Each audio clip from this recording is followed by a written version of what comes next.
The reading for today is from Eric Butterworth. He says, God can do no more for you than God can do through you. All the help of God cannot aid you except as it flows through your consciousness, through your faith, through your vision.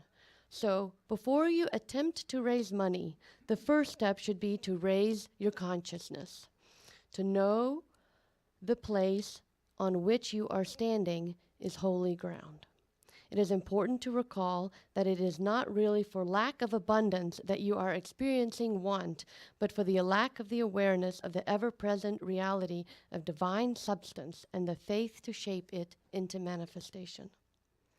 At this moment. So welcome to those of you who may have just arrived in the sanctuary, trying to skip all those announcements. We're on to you. So the theme for the month of October is prosperity, abundance, and wealth, and my talk title is God's Bounty. Now, I kind of believe that whenever we talk about this idea about prosperity or abundance or wealth, that most people begin to think about money. But I really think that there's a whole lot more to it than just that.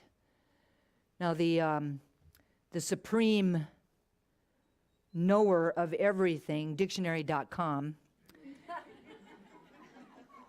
describes prosperity as the state of flourishing, of thriving, of good fortune, or of successful social status. Prosperity often encompasses wealth, but it can also include other factors that really are independent of wealth to some degree, such as health or happiness.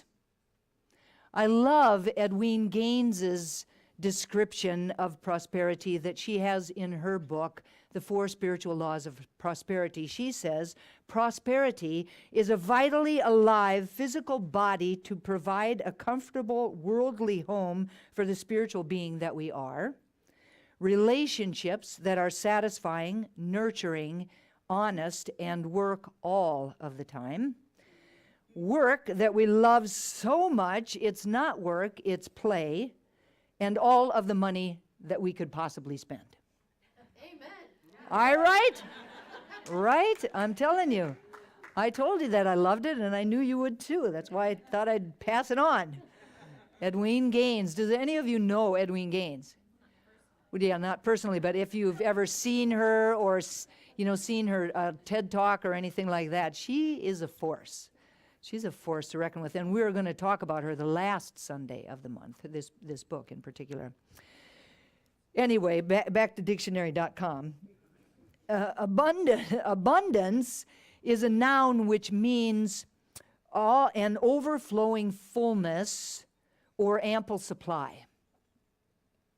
So it is the state or condition of having a copious quantity or amount of something, an amount that is more than enough. It can also mean a plentifulness of all things good in one's life. So an abundant life refers to a life that is in abounding fullness, that it just has everything it needs to really thrive. Wealth is the abundance of valuable resources or valuable material possessions. While wealth can mean the state of being rich or of having this abundance of resources and material possessions, I found it really quite interesting that the word wealth comes from the Old English word weal, W-E-A-L. And that means an individual, community, region, or country that possesses an abundance of resources and an abundance of material possessions that it uses to the benefit of the common good. That it uses to the benefit of a common good. And any individual or community or region or country that does this is considered to be wealthy. Interesting, yes? Now, the word bounty literally means something that is given generously. So if we experience a really great harvest in which we produce a lot of food, then this would be an example of nature's bounty. God's bounty then would be everything that is generously given to us by God. And as we know, we talked about, and you heard in the reading, that it's God's nature to give, that it is its good pleasure to give, and as I said last week, Emerson says we can't outgive God. Now, Eric Butterworth, in his book, Spiritual Economics, asks us to go a little bit deeper in this idea of bounty. And in doing so, he quoted a woman named Emily Cady. Now, Emily Cady was a pioneer in New Thought. Remember, we fall under that New Thought umbrella. So she was a pioneer in New Thought and actually wrote a very influential book called Lessons in Truth. She said, God is not being with qualities and attribute, but he is the good itself coming into expression as life, love, power, and wisdom. So what this means is that God is not loving, God is the allness of love. God is not wise, God is the allness of wisdom. God is not a dispenser of divine substance, but the allness of the ever-present substance in which we live, move, and have our being. It is the allness of substance, and we live and move and have our being within it. The bottom line is that we are really one with it. So that allness of substance is right where we are. Can you see that? I thought at least the dog would say something.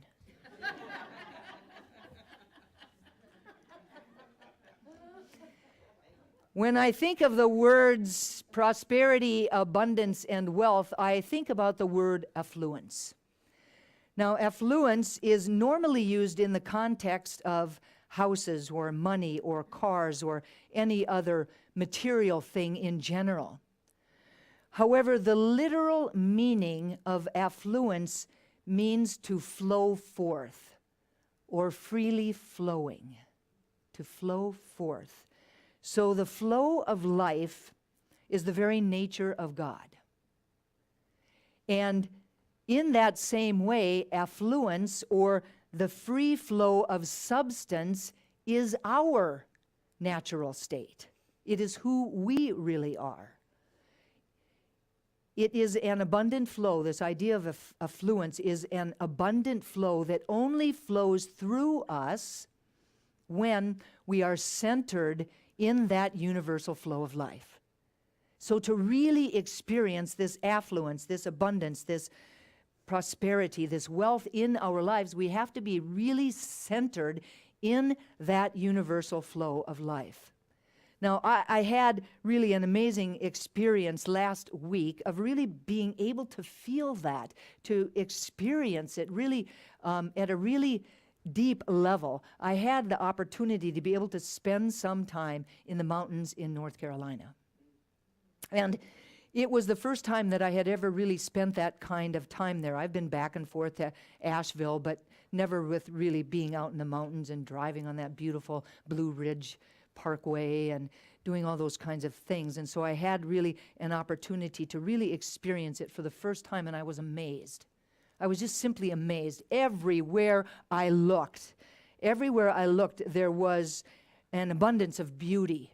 There was a wealth of color, of shapes, and of textures. And as I sat in the midst of all of this magnificence, I was in a continual state of awe.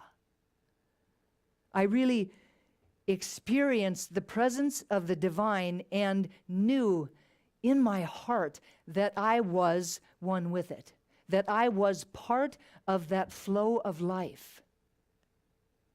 I felt blessed and abundant and prosperous. It was an amazing few days, and I recommend it to anyone. Just look at this beauty. Now, the underlying truth is that whenever we look around our universe, we have the opportunity to notice this bounty. And if we are really paying attention, we really can't help but notice it. It's everywhere, it's all around.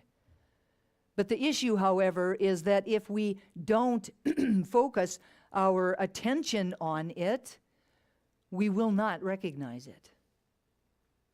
It will fall out of our consciousness, and we won't really be able to see it. We won't really be able to experience it.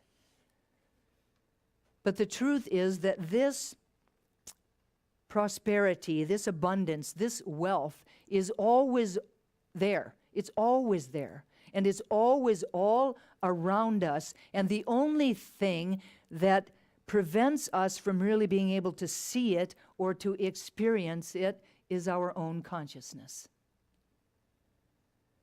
When we really begin to concentrate on or to focus on all of the beauty, the magnificence, the prosperity, the abundance, and the wealth, then we actually attract more of it into our lives. We attract it and bring it into our conscious awareness. It comes into our lives, pressed down and spilling over, as within, so without. Now, so if the fundamental truth is that God's bounty is all around us, why is it not always the experience of our lives? Why do we not always see it? So I thought this morning we'd take a look first at what gets in the way. And 3 ideas came up for me around that. The first is there's not enough to go around. Somebody's going to be left out. And if there's not enough for everyone, then taking care of ourselves and our own, even at someone else's expense, seems unfortunate but unavoidable and somehow valid. Now, with a mindset such as this, we create our lives from a consciousness of lack and limitation. And, of course, what happens? We draw more lack and limitation into our lives. The second idea is more is better. This is a race consciousness idea that you've heard perhaps a time or two. More is better. This drives a competitive culture of accumulation, acquisition, and greed. This distracts us from living mindfully and actually living richfully with what we already have. Richfully, is that a word? Well, it was now, yes, exactly. Our drive to enlarge our net worth turns us away from really having the opportunity to discover and to deepen our own inner worth. It gets in the way of that. With a mindset such as this, we're always judging and comparing ourselves to other people, and then we miss out on all of the abundance that we already have in our lives. We don't even see it. Now, the third is, this is just the way it is, and there's no way out. There's not enough to go around. More is definitely better, and the people who have more are definitely not the people who are us. Somebody else. You've probably heard yourself say, I am not prosperous. I am not abundant, and that's just the way it is, and nothing's going to ever change that. With a mindset such as this, we are continually bringing our past into the present. Now, with any of these 3 ideas, living within our consciousness, knowing that we live from the inside out, is it any wonder that God's bounty is not always the experience of our lives? We have to be willing to let go of this is just the way that it is, if only for a moment, in order to consider that there is no this is just as it is, or this is just as it isn't, but there is only the way that we choose to think about it, the way that we choose to act, and what we choose to create as our circumstances. There is only that. Richard Rohr, in an article called Myths of Scarcity, asks us, can we recognize that better comes from not more, but deepening our experience of what's already there? Rather than growth being external in acquiring and accumulating money or things, can we redefine growth to see it as a recognition of and appreciation for what we already have?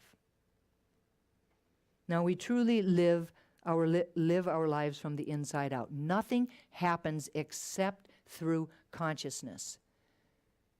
With a shift in our consciousness and appreciation and gratitude for what we already have, we can and will experience prosperity, abundance, and wealth within our lives.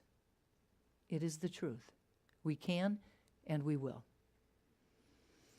So how can we create that shift in consciousness? How can we center ourselves in the universal flow of life? Now, this is not going to be a complete list. I'm only going to share 3 ideas with you this morning. And the first is to recognize God's infinite bounty that is all around us, and to align ourselves with it. When we are aligned, we recognize that we are one with the divine, the creative energy back of everything that there is.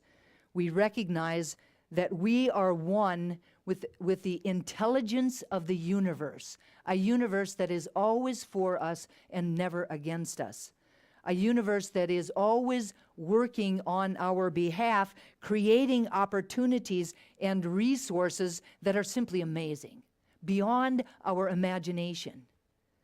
Our job is not to figure everything out. Our job is to remember who we are, a spiritual being having a human incarnation.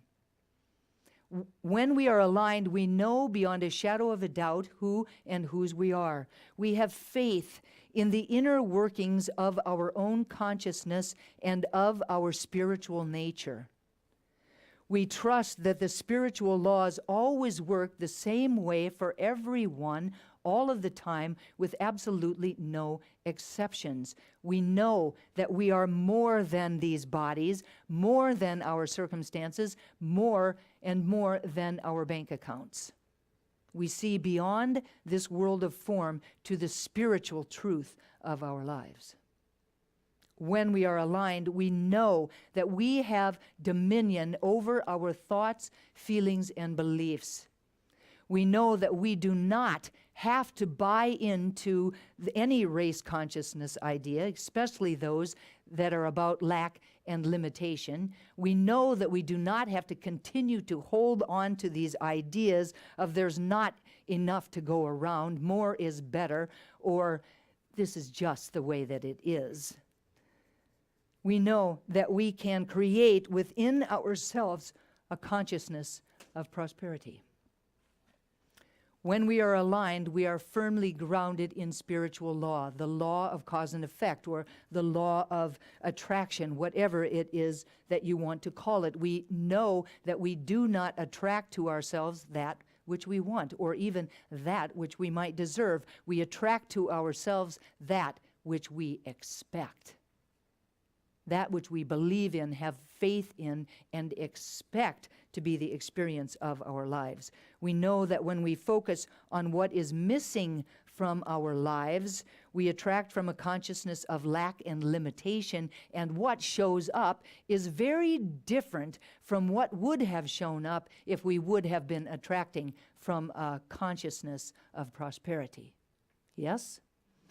Now, the fundamental truth is that if we can conceive of an inexhaustible supply within our consciousness, then there is a way that we can make that supply manifest. That we can, in co-creation with God, create that supply, make that supply manifest. Uncover it. It's already there, yes, so uncover it. Pierce the veil between us and it. But if we can conceive of it in our minds, we can have it happen in our lives. We demonstrate prosperity in our lives by this fundamental truth and living our lives from a context of abundance. Supply may seem in the world of form to come from outer sources, but our ability to experience it in our lives depends upon our ability to powerfully step into a prosperity consciousness. Our alignment and expectation of good allows this prosperity, abundance, and wealth to flow through us, to us, and through us. So alignment and expectation of our good. The invitation is to stay in conscious alignment, to give up all sense of separation, and to step into a sense of belonging, really belonging in this flow. It is our birthright. The invitation is to merge with that which is greater than we are and trust that it is operating on our behalf in really limitless and really amazing ways. We belong there. We belong within the flow of life. It truly is where we are. We just don't always see it that way. Charles Fillmore says in his book, Prosperity, claim your entitlement. You are a child of the universe, richly endowed with the fullness of all good. You are an expression of the infinite creative flow. God is the source of a mighty stream of substance. God is that mighty stream of substance, and we are a tributary of that stream. The invitation is to recognize its presence in our lives and to stand firmly aligned with it. The invitation is to create a consciousness of prosperity. Consciousness is the cause. It's what is back of everything. So consciousness is the cause, and those people with a prosperity consciousness have an outward expression of it. They experience that in their lives. The second idea is to be grateful for and generous with what we already have. Gratitude is generative. It focuses our attention, and by focusing our attention, it affects what we see and how we act. It opens up our ability to receive, making us eager to accept more and more and more good into our lives. We don't have to wait for our lives to be better in order to be grateful. Living in gratitude from a gratitude consciousness sweetens the life that we are already living just the way that it is. When we're grateful, we experience the fullness of life and want others to have that same experience. We want them to share and to feel what we feel. When we are full, gratitude and generosity come naturally. We are more and more willing to share when we are aligned and in that flow, because we know that we can never be depleted. We can give and not be depleted. I was going to say defeated. We know that as we share, we open ourselves up for more and more good to come into our lives. It doesn't occur to generous people to dam up that flow. They wouldn't want to stop it. They're way too busy enjoying being in it. So they wouldn't consider damming that up. So that this is that idea of being generous, of giving is the same as receiving, that giving and receiving are one and the same, that both are required. Now, through our generosity, we give up that stagnation that happens when we aren't part of that flow. And when that stagnation is present, we feel like we're being held captive by the things that we have in our lives. We send gratitude out, and we attract more to be grateful for. And we make room for whatever is coming next by our generosity. This is just the way that it works. Coming from an open and full heart, gratitude and generosity are pure pleasure. They raise us up, and they never deplete us. The third idea is that we have to be open to receive. Receiving means consenting to be a conduit for this flow of life to flow through us. If we don't believe that we can live a prosperous life, then we unconsciously create the experiences and the circumstances that really prove to us or assure us that, no, you're not living a prosperous life. If we're not open to receive, we do not allow ourselves to experience this prosperous life. When we are open to receive God's bounty, then we really realize that we are a part of it. That we are a part of it. That we are part of that flow, and that it is continuously moving through us. So it's like a wave in the ocean, right? The wave is not separate from the ocean, but it's an integral part of it. We are not separate from that flow. We are an integral part of that flow of life. The invitation is to think about receiving like the inhalation of a breath. That inhalation of a breath is saying yes to life. The chest and the heart open up, and they expand to increase our capacity for getting more aliveness into us. Charles Fillmore says, "There is no scarcity of the air you breathe. There is plenty of air, all you will ever need. But if you close your lungs and refuse to breathe, you will not get it and may suffocate for lack of air. When you recognize the presence of abundance of air and you open your lungs to breathe it deeply, you get a larger inspiration. This is exactly what you should do with your mind in regard to substance. Take in a big drink of it. The invitation is to stop limiting the flow and allow ourselves to be touched or expanded by life itself. In order to do this, all that we really simply have to do is to take the time to notice all of the little things around us or that happen, in our circumstances or with someone else, or just all of the little things that happen that really please us.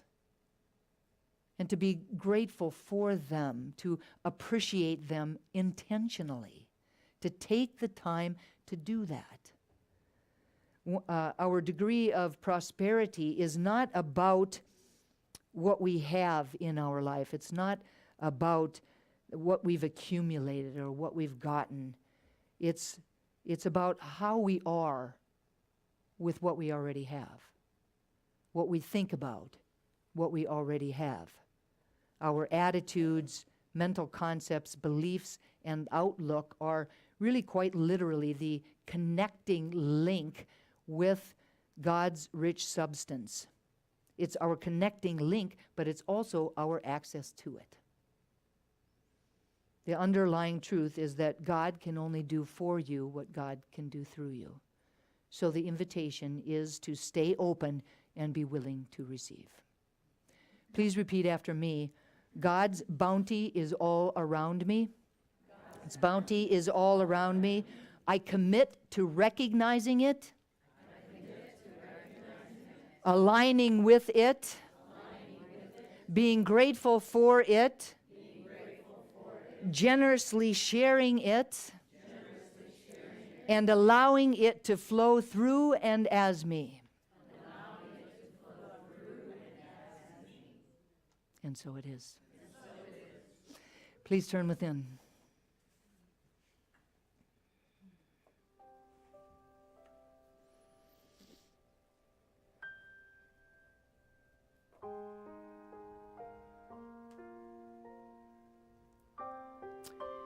With my eyes closed and my attention turned inward, I am acutely aware of the power and presence of the divine that is within me and surrounding me. I know that it is the very presence of peace, joy, creativity, abundance, prosperity, wealth, all things good.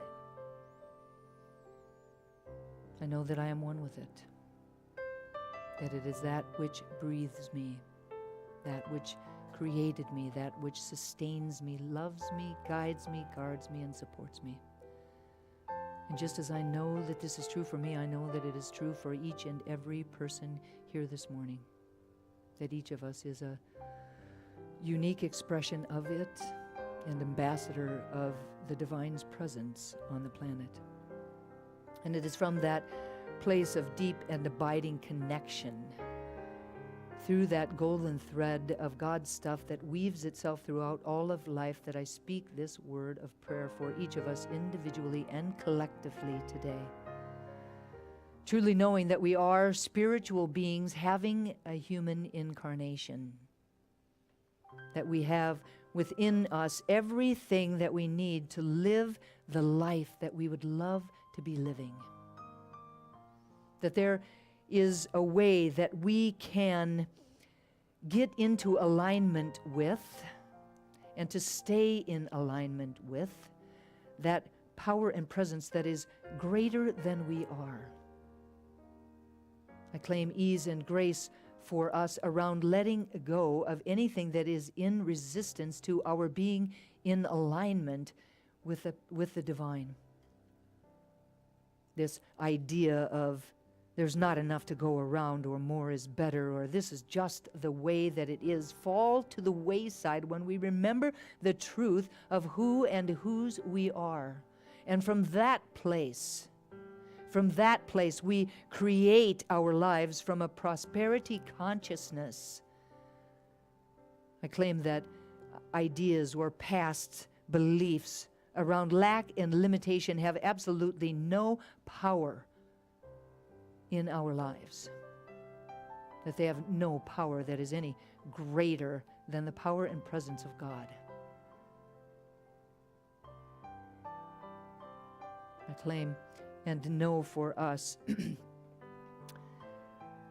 that life is sweet, life is grand, life is as amazing as the images of the mountains of North Carolina, filled with beauty, filled with magnificence, filled with a wealth of texture and color and shapes. And it is ours. We are one with it. We are in that flow. We are of that flow. And I say yes to it on behalf of all of us. Bring it on. This is the life we want to live. And I'm so grateful to know this truth and to speak these words. So grateful for the power of prayer, knowing that these words are loosed into a law that only ever says yes, that they are clothed in form even as they are spoken. And so I speak them and I release them with love and gratitude and full expectation of their manifestation, letting go and letting God be God. And I invite each of us to anchor this prayer for ourselves and for each other simply by saying, "And so it is." Amen. Amen. Thank you.